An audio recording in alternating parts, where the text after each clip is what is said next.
शुक्लाम्बरधरम् विष्णुम् शशिवर्णम् चतुर्भुजम् प्रसन्नवदनम् ध्यायेत् सर्वविघ्नोपशान्तये।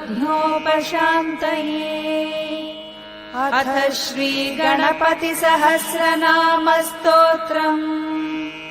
अस्य श्रीगणपतिसहस्रनाम महामन्त्रस्य गणकऋषिः निःसृद्गायत्री छन्दः गाम् बीजम् गीं शक्तिः गूं कीलकम् गम् गणपतिर्देवता महाविघ्नप्रमुच्यते महादोषात् प्रमुच्यते। मम महाफलप्राप्त्यर्थे सर्वकार्यसिद्ध्यर्थे पूर्णफलसिद्ध्यर्थे जपपारायण अर्चनम् करिष्ये। ध्यानम्।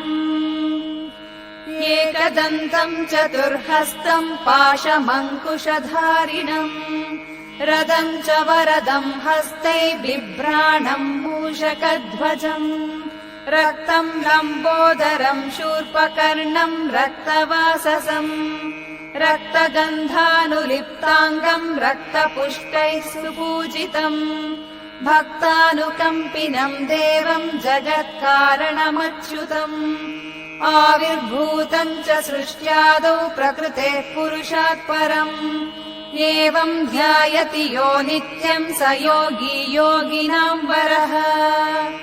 ॐ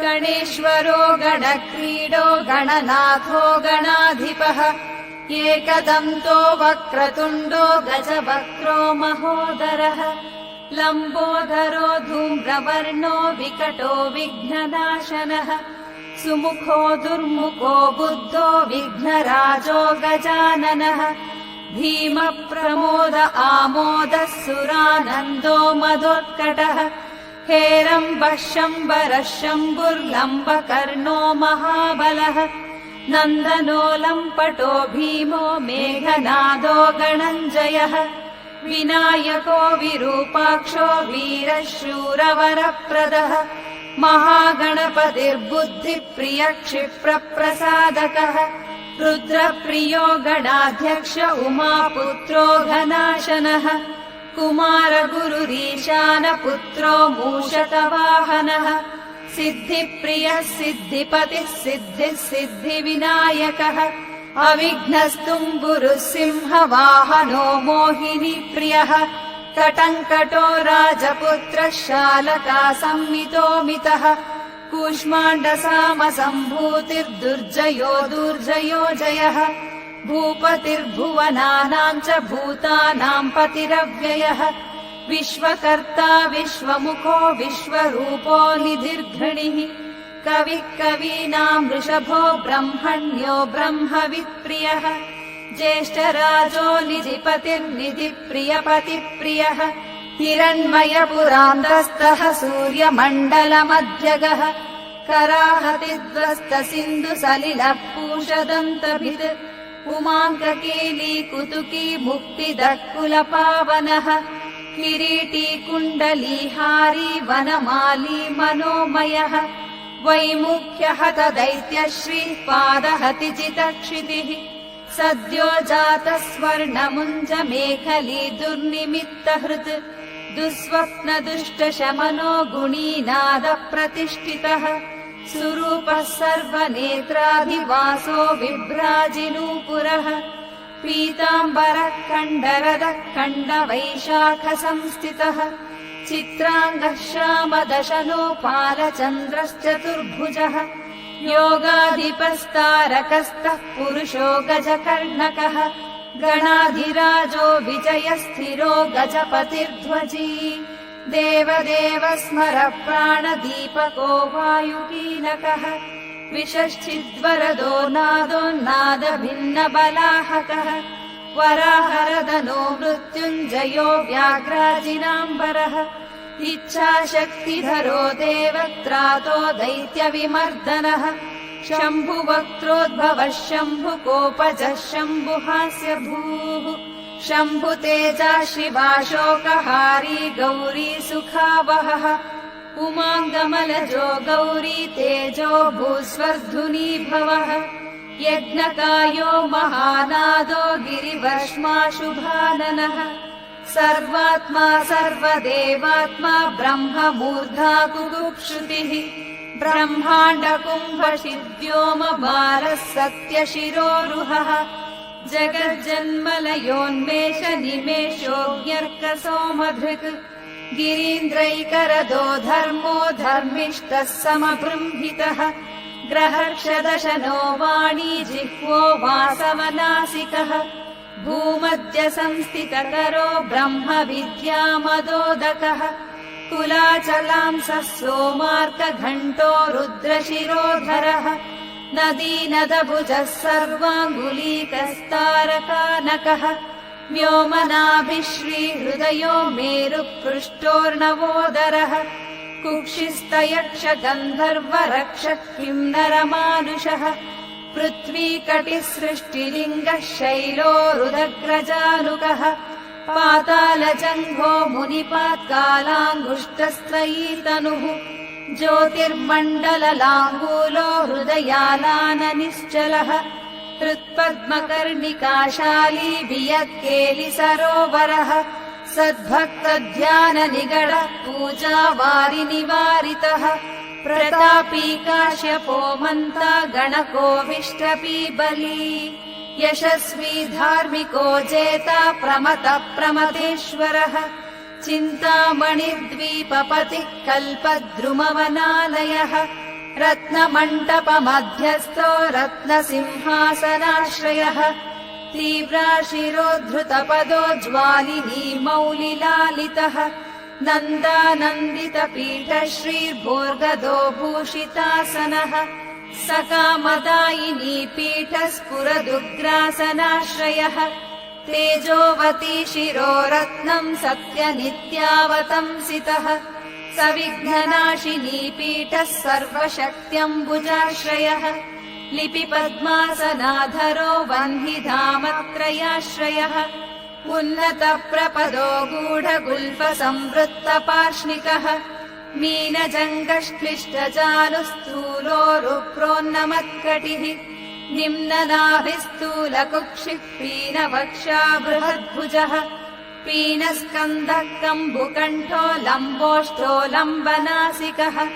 भग्नवामरदस्तुङ्गः सव्यदन्तो महाहनुः ह्रस्वनेत्रत्रयः शूर्पकर्णो निबिडमस्तकः स्तबकाकारकुम्भाग्रो रत्नमौलिर्निरङ्कुशः सर्पहारकटीसूत्रः सर्पयज्ञोपवीतवान् सर्पकोटीरकटकः सर्पग्रैवेयकाङ्गदः सर्पकक्षोदराबन्धः सर्पराजोत्तरीयकः रक्तो रक्ताम्बरधरो रक्तमाला विभूषणः रक्तेक्षणो रक्तकरो रक्ततालोष्टपल्लवः श्वेताम्बरधरः श्वेतमाल्या विभूषणः श्वेतातपत्ररुचिरः श्वेतचामरवीजितः सर्वावयवसम्पूर्णः सर्वलक्षणलक्षितः सर्वाभरणशोभाढ्यः सर्वशोभासमन्वितः सर्वमङ्गलमाङ्गल्यः सर्वकारणकारणम् सर्वदेववरः शाङ्गी बीजपूरी गदाधरः शुभाङ्गो लोकसारङ्गः सुतन्तुस्तन्तुवर्धनः किरीटी कुण्डलीहारी वनमाली शुभाङ्गदः इक्षुचापधरः शूली चक्रपाणिः सरोजभृत् पाशीधृतोत्पलशाली मञ्जरीभृत्स्वदन्तभृत् कल्पवल्लीधरो विश्वाभयदैककरो वशी अक्षमालाधरो ज्ञानमुद्रावान्मुद्गरायुधः पूर्णपात्रीकम्बुधरो विधृताङ्कुशमूलकः करस्ताम्रफलश्च्यूतकलिकाभृत्कुटारवान् पुष्करस्थः स्वर्णघटी पूर्णरत्नाम्बुवर्षकः भारती सुन्दरी नाथो विनायकरतिप्रियः महालक्ष्मी प्रियतमः सिद्धलक्ष्मी मनोरमः रमा रमेश पूर्वाङ्गो दक्षिणो मा महेश्वरः महीवराह वामाङ्गो रतिकन्दर्प पश्चिमः आमोद मोद जननः सप्रमोद प्रमोदनः संवर्धित महावृद्धिर्वृद्धि सिद्धि प्रवर्धनः दत्त सौमुख्य सुमुखः कान्ति कन्दलिताश्रयः मदनावत्याश्रिताङ्घ्रिकृत वैमुख्य दुर्मुखः विघ्न सम्पल्लवः पद्मः सर्वोन्नतमदद्रवः विघ्न कृन्निम्न चरणो द्राविडी शक्ति सत्कृतः तीव्रा प्रसन्न नयनो ज्वालिनी पालितैकधृक् मोहिनी मोहनो भोगदायिनी कान्तिमण्डनः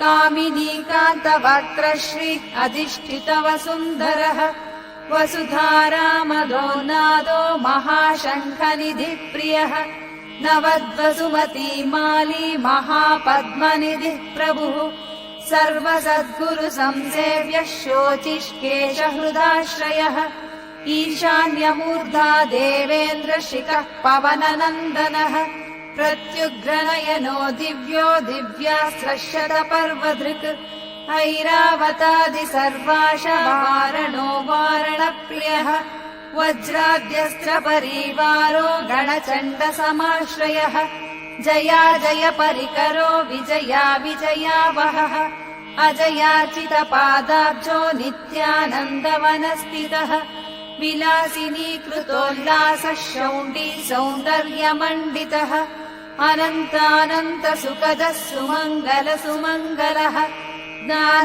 ज्ञानाश्रयक्रियाधार इच्छाशक्तिनिषेवितः सुभगा संश्रितपदो ललिता ललिताश्रयः कामिनी पालनः कामकामिनी केलिलालितः सरस्वत्याश्रयो गौरी नन्दनः श्रीनिकेतनः गुरुर्गुप्तपदो वाचा सिद्धो वागीश्वरीपतिः नलिनी कामुको वामा रामो ज्येष्ठा मनोरमः रौद्री मुद्रितपादाब्जो हुम्बीजस्तुङ्गशक्तिकः विश्वादिजननत्राणः स्वाहा शक्तिः सकीलकः अमृताभिकृतावासो मदघूर्णितलोचनः उच्छिष्टोच्छिष्ट गणको गणेशो गणनायकः सर्वकालिक संसिद्धिर्नित्यसेव्यो दिगम्बरः अनपायोऽनन्तदृष्टिरप्रमेयो जरामरः अनाविलो प्रतिरथिरच्युतो अमृतमक्षरः अप्रतर्क्योक्षयो नाधारो अनामयो अमलः अमेयसिद्धिरद्वैतमघोरोऽग्निसमाननः अनाकारोऽब्धिभूम्यग्निबलघ्नो व्यक्तलक्षणः आधारपीठमाधार आधाराधेयवर्जितः आकुकेतन आशापूर आकुमहारतः इक्षुसागर मध्यस्थ इक्षुपायसभक्षकः इक्षुचापातिरेक श्रीरिक्षुचापनिषेवितः इन्द्रगोपसमान श्रीरिन्द्रनीलसमद्युतिः इन्दीवरदलश्याम इन्दुमण्डलमण्डितः इन्दुप्रिय इडाभाग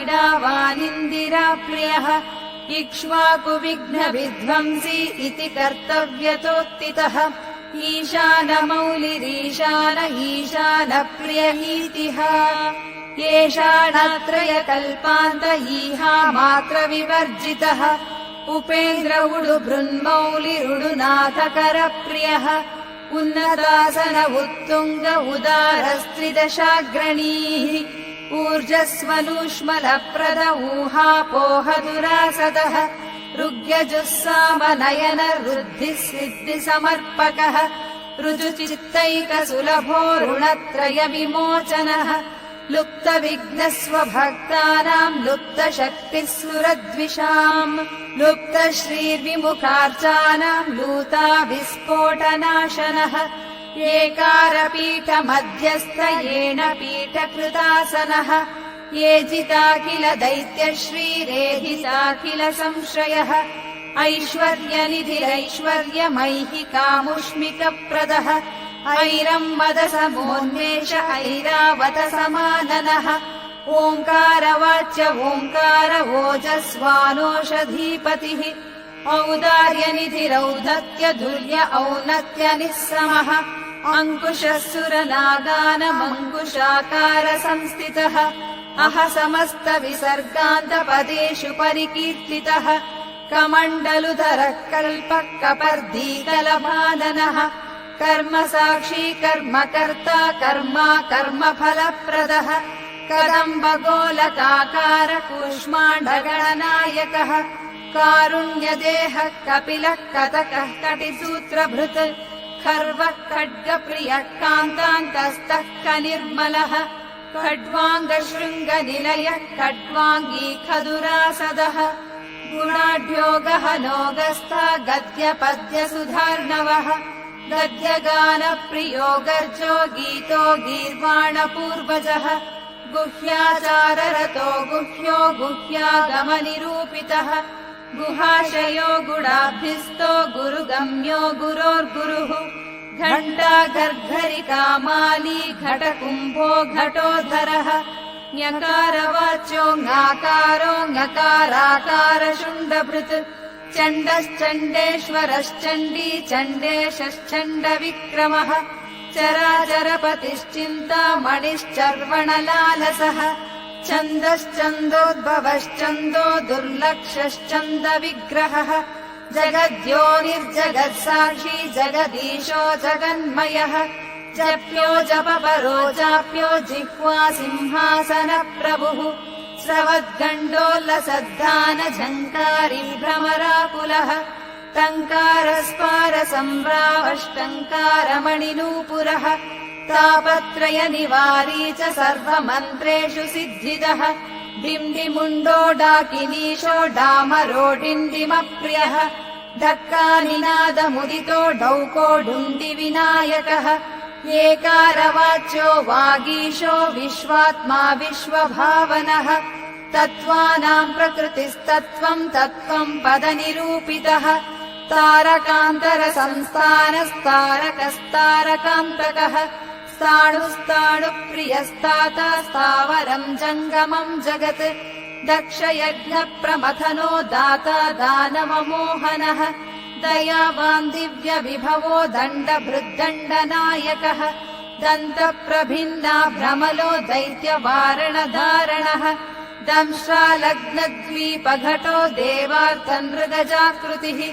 धनम् धान्यपतेर्बन्धुः धनदो धरणीधरः धानैकप्रकटो ध्येयो ध्यानम् ध्यानपरायणः ध्वनिप्रकृतिचीत्कारो ब्रह्माण्डावलिमेखलः नन्दो नन्दिप्रियो नादो नादमध्यप्रतिष्ठितः निष्कलो निर्मलो नित्यो नित्यानित्यो निरामयः परम् व्योम परम् धाम परमात्मा परम् पदम् परात्परः पशुपतिः पशुपाशविमोचनः पूर्णानन्दः परानन्दः पुराणपुरुषोत्तमः पद्मप्रसन्नवदनः प्रणताज्ञानमोचनः प्रमाणप्रत्ययातीतः प्रणतार्तिनिवारणः पणिहस्तः पणिपतिः पूत्कारपणितप्रियः बाणार्चिताङ्घ्रियुगलो बालकेली कुतूहली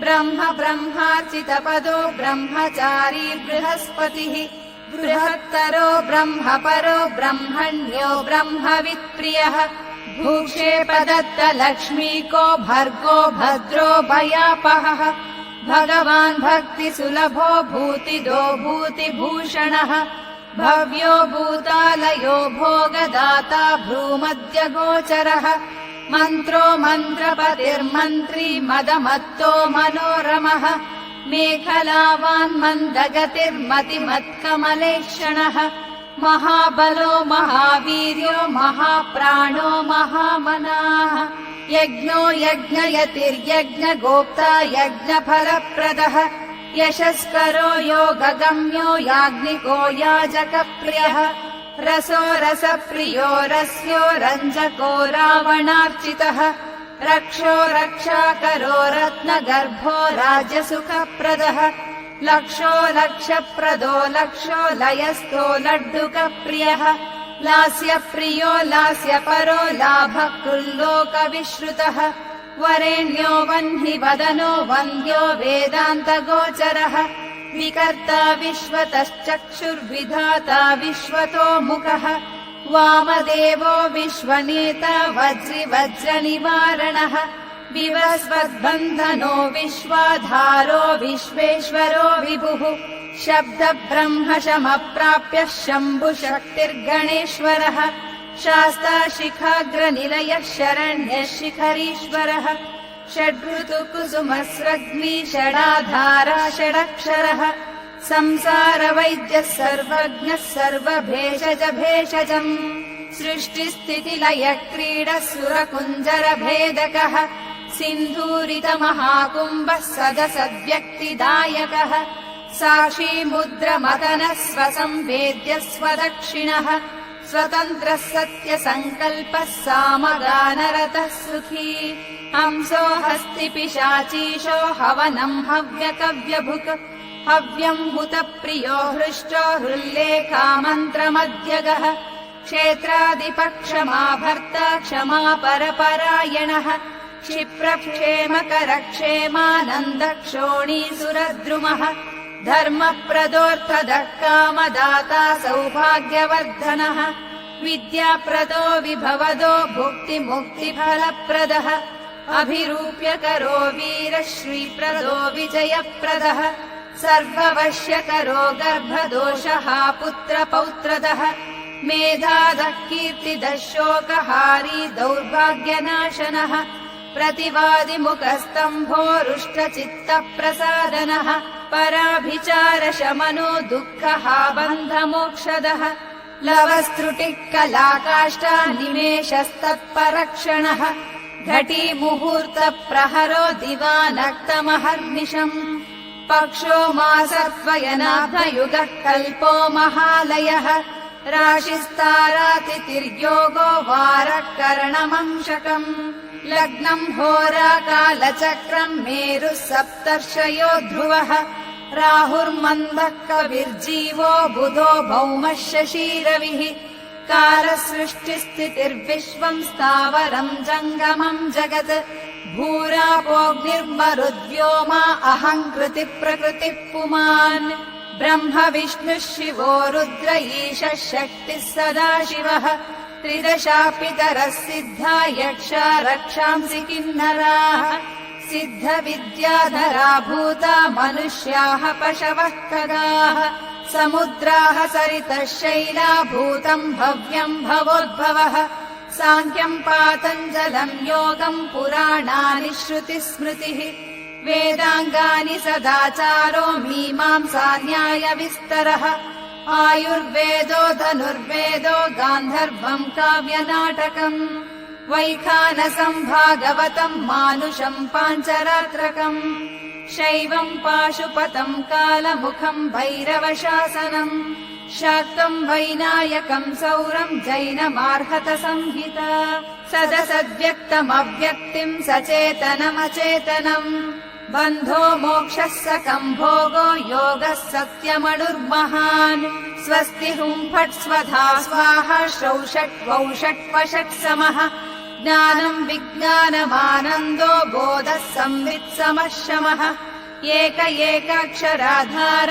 एकाक्षरपरायणः एकाग्रधीरेकवीर एकोऽनेकस्वरूपधृक् द्विरूपो द्विभुजो द्व्यक्षो द्विरदो द्विपरक्षकः द्वैमातुरो द्विवदनो द्वन्द्वहीनो द्वयातिगः त्रिधाम श्रीकरस्त्रेता त्रिवर्गफलदायकः त्रिगुणात्मा त्रिलोकादिस्त्रिशक्तिशस्त्रिलोचनः चतुर्विधवचो वृत्तिः परिवृत्तिः पवर्तकः चतुर्मुखमयोपायश्चतुर्वर्णाश्रमाश्रयः चतुर्थी पूजनप्रीतश्चतुर्थीतिथि सम्भवः चतुर्बाहुश्चतुर्दन्तश्चतुरात्मा चतुर्भुजः पञ्चाक्षरात्मा पञ्चात्मा पञ्चास्यः पञ्चकृत्यकृत् पञ्चाधारः पञ्चवर्णः पञ्चाक्षरपरायणः पञ्चतालः पञ्चकरः पञ्चप्रणवभावितः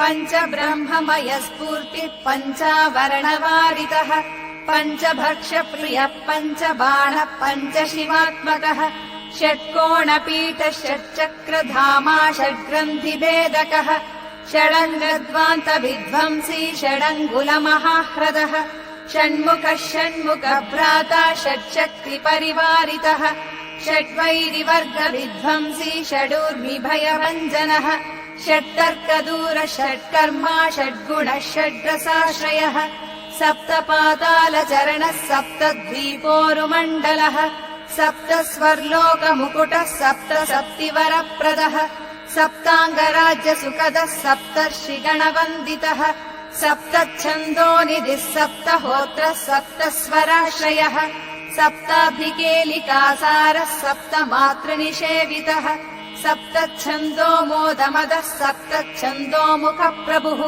अष्टमूर्तिध्येयमूर्तिरष्टप्रकृतिकारणम् अष्टाङ्गयोगफलभृदष्टपत्राम्बुजासनः अष्टशक्तिसमानः श्रीरष्टैश्वर्यप्रवर्धनः अष्टपीठोपपीठः श्रीरष्टमातृसमावृतः अष्टभैरवसेव्योऽष्टवसुवन्त्योऽष्टमूर्तिभृत् अष्टचक्रस्फुरन्मूर्तिरष्टद्रव्यहविः प्रियः अष्टश्रीरष्टसामः श्रीरष्टैश्वर्यप्रदायकः नवनागासनाध्यासी नवनिध्यनुशासितः नवद्वारपुरावृत्तो नवद्वारनिकेतनः नवनागमहानाथो नवनागविभूषितः नवनारायणस्तुत्यो नवदुर्गानिषेवितः नवरत्नविचित्राङ्गो नवशक्तिशिरोद्भृतः दशात्मको दशभुजो दशदिक्पतिवन्दितः दशाध्यायो दशप्राणो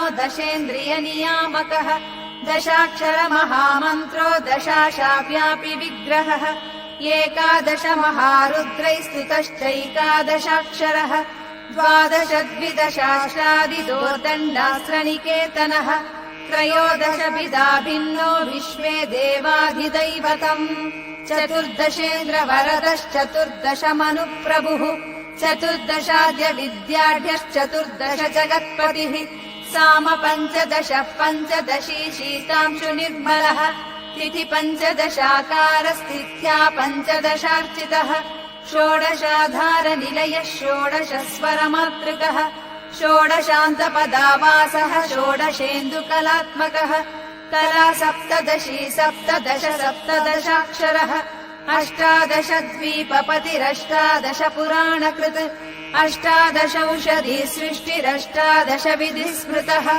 अष्टादशलिपिव्यष्टिसमष्टिज्ञानकोविदः अष्टादशान्नसम्पत्तिरष्टादशविजातिकृत् एकविंशः पुमानेकविंशत्यङ्गुलिपल्लवः चतुर्विंशतितत्त्वात्मा पञ्चविंशाख्यपूरुषः सप्तविंशतितारेशः सप्तविंशतियोगकृत् द्वात्रिंशद्भैरवाधीशश्चतुस्त्रिंशन्महाह्रदः षट्त्रिंशत्तत्त्वसम्भूतिरष्टत्रिंशत्कलात्मकः पञ्चाशद्विष्णुशक्तिशः पञ्चाशन्मातृकालयः द्विपञ्चाशद्वपुश्रेणिः त्रिषष्ट्यक्षरसंश्रयः पञ्चाशदशक्षरश्रेणिः पञ्चाशद्रुद्रविग्रहः चतुष्षष्टिमहासिद्धियोगिनी वृन्दवन्दितः नमदेको न पञ्चाशन्मरुद्वर्गनिरर्गलः चतुष्षष्ट्यर्थनिर्मेता चतुष्षष्टिकलानिधिः अष्टषष्टिमहातीर्थक्षेत्रभैरववन्दितः चतुर्नवतिमन्त्रात्मा षण्णवत्यधिकप्रभुः शतानन्दः शतधृतिः शतपत्रायतेक्षणः शतानीकः शतमुखः शतधारावरायुधः सहस्रपत्रनिलयः सहस्रफणिभूषणः सहस्रशीर्षा पुरुषः सहस्राक्ष सहस्रपात् सहस्रनाम संस्तुत्यः सहस्राक्षबलापहः दशसाहस्रफणिभृत्फणिराजकृतासनः अष्टाशीतिसहस्राद्यमहर्षिस्तोत्रपाठितः लक्षाधारप्रियाधारो लक्षाधारमनोमयः चतुर्लक्षजपप्रीतश्चतुर्लक्षप्रकाशकः 84 जीवानाम् देह संस्थितः कोटिसूर्यप्रतीकाशः कोटिचन्द्रांश निर्मलः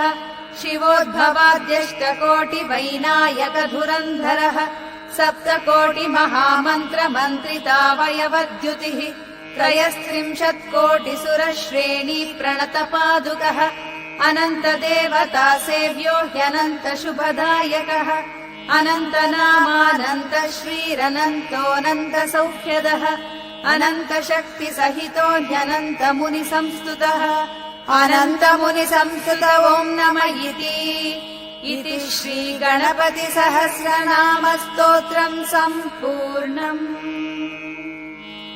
अथ श्रीगणेशकवचम्। गौर्युवाच येषोऽति चपलो दैत्यान् बाल्ये ध्यानाशयत्यहो अग्रे किम् कर्म कर्तेति न जाने मुनिसत्तमा दैत्या नानाविधा दुष्टः साधु वेषद्रुहः कलाः हतोऽस्य कण्ठे किञ्चित् त्वम् रक्षार्थम् बद्धुमर्हसि। मुनिरुवाच ध्यायेत् सिंहगतम् विनायकममम् दिग्बाहुमध्ये युगे त्रेतायाम् तु मयूरवाहनममुम् षड्बाहुकम् सिद्धिदम् द्वापरे तु गजाननम् युगभुजम् रक्ताङ्गरागम् विभुम् तुर्ये तु द्विभुजम् सिताङ्गरुचिरम् सर्वार्थदम् सर्वदा विनायकः शिखाम् पातु परमात्मपरात्परः अतिसुन्दरकायस्तु मस्तकम् समहोत्कटः ललाटम् कश्यपः पातु भ्रूयुगम् तु महोदरः नयने फालचन्द्रस्तु गजास्य स्फोष्टपल्लवौ जिह्वाम् पातु गणक्रीडश्चिबुकम् गिरिजासुतः वाचम् विनायकः पातु दन्तान् रक्षतु दुर्मुखः श्रवणौ पाशपाणिस्तु नासिकाम् चिन्तितार्थदः गणेशस्तु मुखम् कण्ठम् पातु देवो गणञ्जयः स्कन्दौ पातु गजस्कन्दस्तनौ विघ्नविनाशनः हृदयम् गणनाथस्तु हेरम्भो जठरम् महान् धराधरः पातु पार्श्वौ पृष्ठम् विघ्नहरः शुभः लिङ्गम् गुह्यम् सदा पातु वक्रतुण्डो महाबलः गणक्रीडो जानुजङ्घे ऊरु मङ्गलमूर्तिमान् एकदन्तो महाबुद्धिः पादौ गुल्फौ सदावतु क्षिप्रप्रसादनो बाहुः पाणी आशाप्रपूरकः अङ्गुलीश्च नखान् पातु पद्महस्तोरिनाशनः सर्वाङ्गानि मयूरेशो विश्वव्यापी सदावतु अनुक्तमपि यस्सानम् धूम्रकेतुः सदावतु आमोदस्वग्रतः पातु प्रमोदः पृष्ठतोऽवतु प्राच्याम् रक्षतु बुद्धीश आग्नेयाम् सिद्धिदायकः दक्षिणस्यामुवा पुत्रो नैऋत्याम् तु गणेश्वरः प्रतीच्याम् विघ्नहर्ताव्यात् वायुव्याम् गजकर्णकः कौबेद्याम् निधिपः पायादीशान्यामीशनन्दनः दिवाव्यादेकदन्तस्तु रात्रौ सन्ध्यासु विग्रहृत् राक्षसासुरवेतालग्रहभूतपिशाचतः पाशाङ्कुशधरः पातु रजः सत्त्वतमः स्मृतिः ज्ञानम् धर्मम् च लक्ष्मीम् च राज्यम् कीर्तिम् तथा कुलम् वपुर्धनम् च ध्यानम् गृहान् दारान् सुतान् सखीन् सर्वायुधधरः पौत्रान् मयूरेशोऽवतात् सदा कपिलो जाविकम् पातु गजाश्वान्यटोवत् भूर्जपत्रे लिखिद्वेदम् यः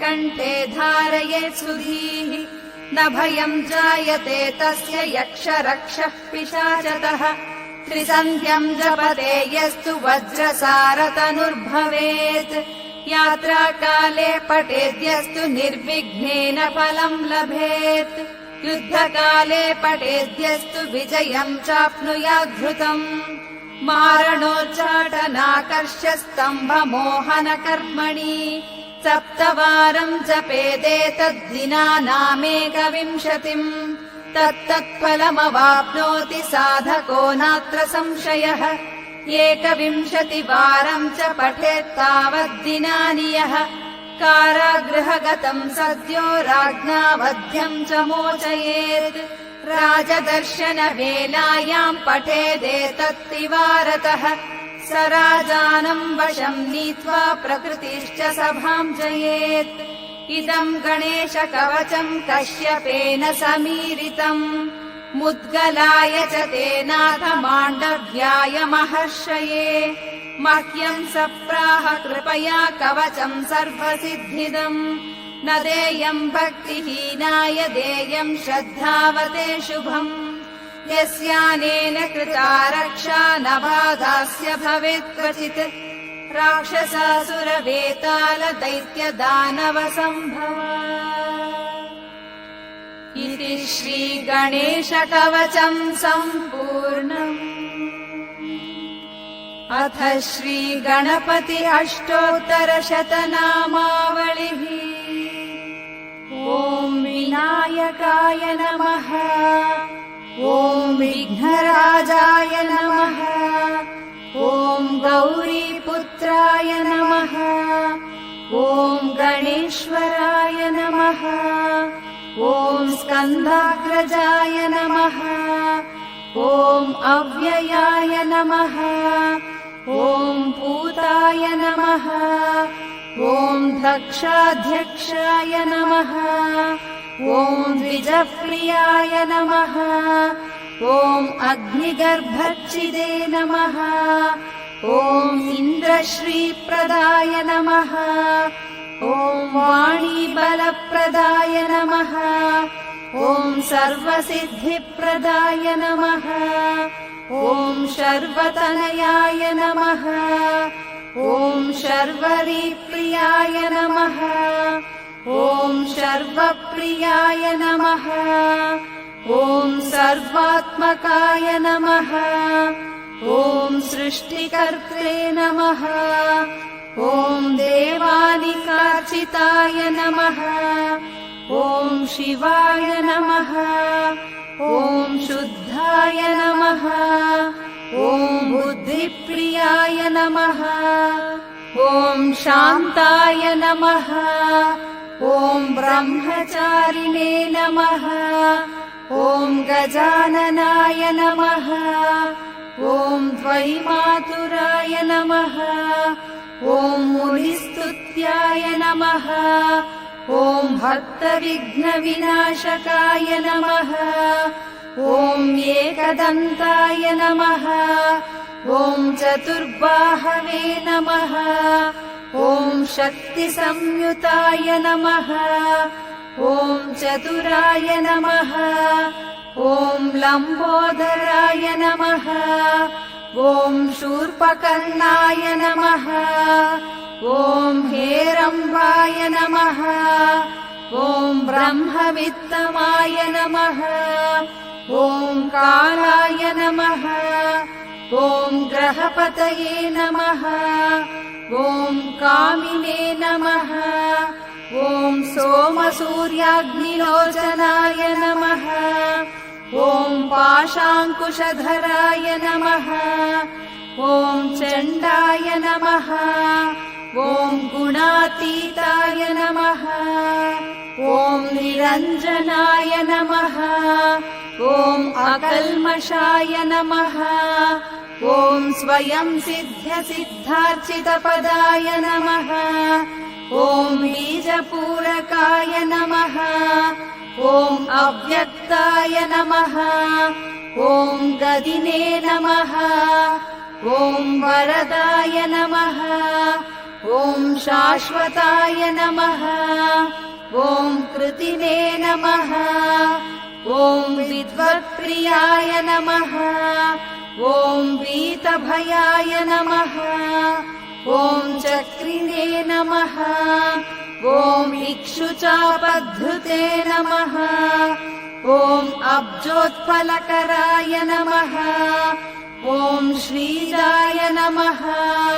ॐ श्रीहेतवे नमः। ॐ स्तुतिहर्षिताय नमः। ॐ कालाद्रिहृते नमः। ॐ जटिने नमः।